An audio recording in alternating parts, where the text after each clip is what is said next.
આવ્યો છું 18 વર્ષને કહેવા માગું છું કમલ પાર્ક ઈશ્વર કૃપા સોસાયટીની અંદરમાં ભદુભાઈની ત્યાં એ કીર્તિ પટેલે એવો આરોપ આપ્યો હતો કે એનું મર્ડર કરી નાખ્યું, માથામાં ટકા કરીને ફેરવાતા, એની સાથે પદુ, ભાવો, આ હેતો ને બાલો, આ 4 જણાની ટોળકી હતી.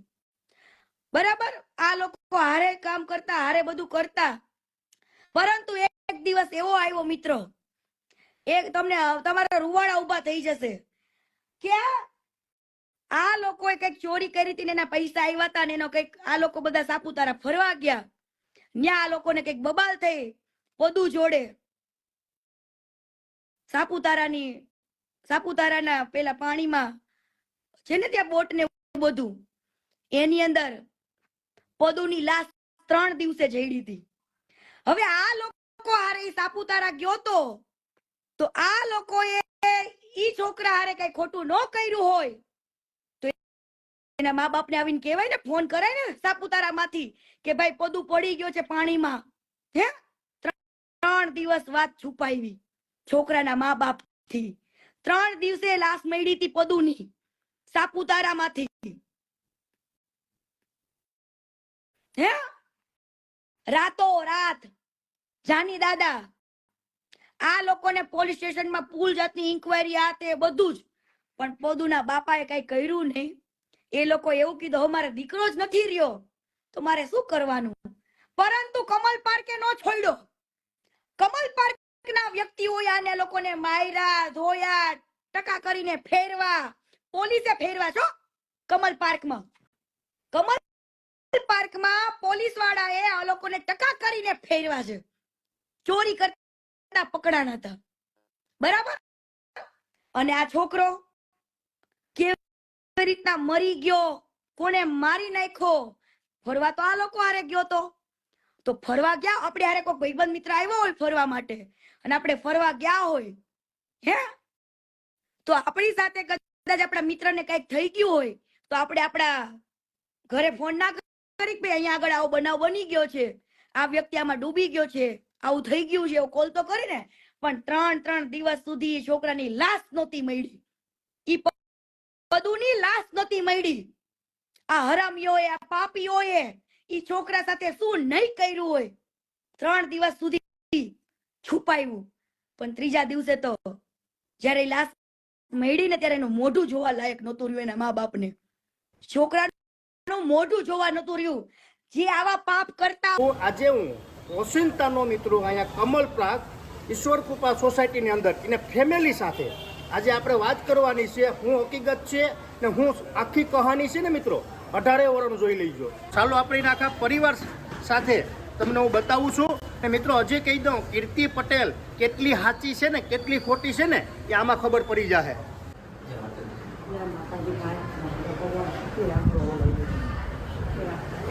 મિત્રો આ છે ભદુભાઈ ને આ છે ભદુભાઈના પપ્પા. આપણે અત્યારે ભદુભાઈની ફેમિલી સાથે આવ્યા ને આ છે એનો પરિવાર. પેલા આપણે દાદાને કહીએ ભદુભાઈના કાકા. આ છે ભદુભાઈના કાકા. આ ભદુભાઈના કાકા બાપાના ભાઈઓ છે ને આ છે ભદુભાઈના મમ્મી. જય શ્રી કૃષ્ણ, જય માતાજી. તમે ભદુભાઈના શું સાવ છો? ભદુભાઈની બા છો. ભદુભાઈ ઘેરથી રાજી થઈ અને એ બધાને હારે ફરવા ગયો હતો. ખજૂરભાઈ હારે એના ભાઈઓ હારે એ ફરવા ગયો હતો અને એ ત્યાં પાણીમાં નાહવા પડ્યો અને કચરામાં કે અહીંયા ગારામાં એમાં એ ખૂટી ગયો છે. એમાં એને કોઈની કાંઈ એમને શંકા નથી ને આજે ઉડાડ્યું એ ખોટું ઉડાડ્યું, એનો કોઈ જાતનો દો નથી. એ અમારા સંબંધિત છે. ને ભદુભાઈનો જે થયું ભવિષ્ય એટલે તરત એનો ફોન આવી ગયો અને તરત જ અમારા ઘરના બધા ત્યાં પહોંચી ગયા અને પછી એને 5મે દિવસે ભદુભાઈને ઘેરે ગયા. જય માતાજી દાદા. જય માતાજી. દાદા તમને ક્યારે ખબર પડી હતી કે આ બનાવ બન્યો ત્યારે? હવે એ મારે ભદુભાઈ છે ને, હા, એ મારા ભાઈનો દીકરો થાય છે, મારથી મોટા ભાઈ. મારા મોટા ભાઈ પણ ગેરહાજર છે. હા બરાબર. એટલે એ ભાઈ નીતિનભાઈ જ્યાં ગયા હતા નાવા, હા હા, એ મારા મામાના છોકરાના છોકરા. હા બરાબર છે. જાની દાદાને હું સગા મામા ફૂઈના. હા બરાબર. એટલે અમારું ફેમિલી એક હારે જતું હતું. હા બરાબર. એ બધા નાવા ગયા, એમાં એ ડૂબી ગયો. હા બરાબર. પાણીમાં પડ્યો એટલે તરત નીતિનભાઈનો મારી પર ફોન આવ્યો કે મામા આમ બન્યું છે. અમે સમાચાર મળ્યા અને અહીંથી રવાના થયા બરાબર સાપુતારા 2-2.5 કલાક અમે ત્યાં પહોંચી ગયા.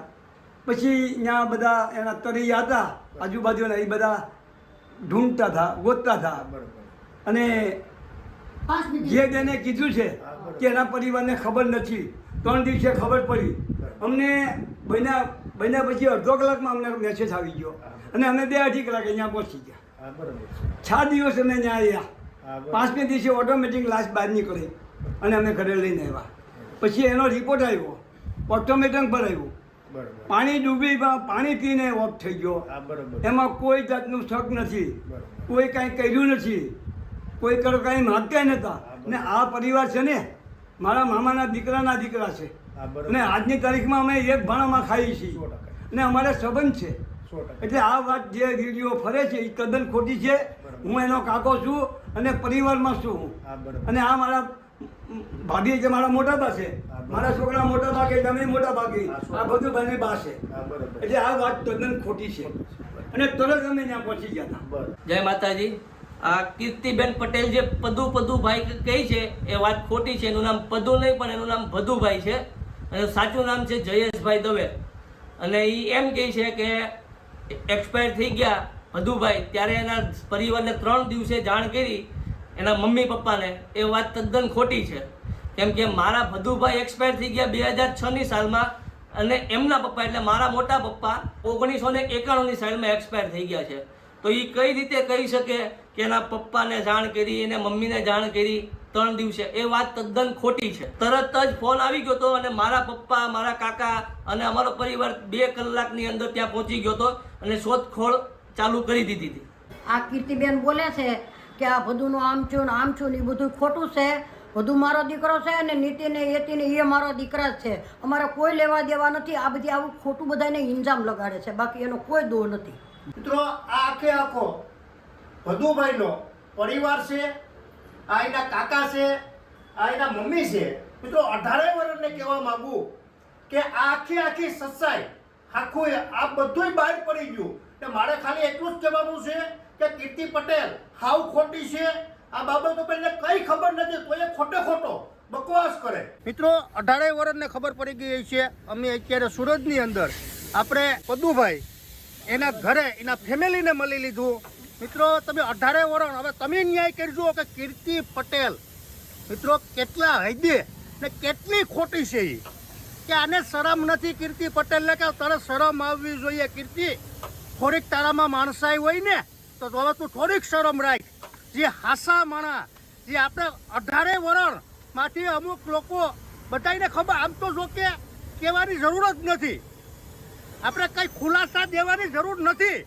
તો અત્યારે અમારે દેવો પડે એનું કારણ કહું કે આ હલકીની કે એને શરમ નથી, નાક નથી, કે જીમ હાલે એ મંડાણી, એટલે અત્યારે આ ખુલાસો કરવો પડે. કીર્તિ પટેલ હવે તું સાચી છે ને? મેં બે મુદ્દાના તને ખુલાસા કર્યા ને હજી હું ખુલાસો કરી. હજી તું ધ્યાન રાખજે, હજી હું ખુલાસો કરી. મિત્રો આને પૂગી ન રગે ને એટલે વચમાં ફેમિલીને ખાલી દે, ગમે એને ખાલી દે. આ એની ઓકાત છે કીર્તિ પટેલની. હવે તું થોડીક શરમ રાખ, માપમાં રહી જા, એમાં તારી ભલાઈ છે. પછી નો કહેતી કે અહીંયા કીધું નહીં, મગજમાં ઉતારી લઈ જા કીર્તિ પટેલ. હજી હું ખુલાસા કરી ને. કીર્તિ તને શરમ આવવી જોઈએ કે તું જીવતાને હક લેવા નથી દેતી. જીવ માણા સ્વર્ગવાસી થઈ ગયા, હવે ન્યા પુરાવા લેવા જવાના. હવે તું થોડીક તારી માણસાઈ હોય ને તો હવે તું પાછી વળી જા. ને 18 વર્ષને ખબર છે કે ખજૂરભાઈ કામ શું કરે એ, હો એ તું તારા મગજમાં ઉતારી લે, એમાં તારી ભલાઈ છે. ને ખજૂરભાઈ હવે તમને કહું ભાઈ કે તમારે જવાબ દેવાની જરૂર નથી. ને આ વિડિયા બાબતથી આખા 18 વર્ષને ખબર પડી જાય કે આમાં કોણ સાચું છે ને કોણ ખોટું છે. ને ભાઈ તમારા કામ બોલે, ખજૂરભાઈ તમારા કામ બોલે, સમજાણું ને? મને તો એટલી આશા છે કે 18 વર્ષ અત્યારે હાલમાં સપોર્ટ કરે જ છે ખજૂરભાઈને, અત્યારે કરે. ને કીર્તિ પટેલ તું માપમાં રહીએ. ને હજી કહી દઉં ખજૂરભાઈ, આને હલકીનીને તમારો જવાબ નથી દેવાનો થતો. જય મુરલીધર, જય દ્વારકાધીશ, જય હિન્દ. સમજાઈને વંદન, બાકી અભિનંદન.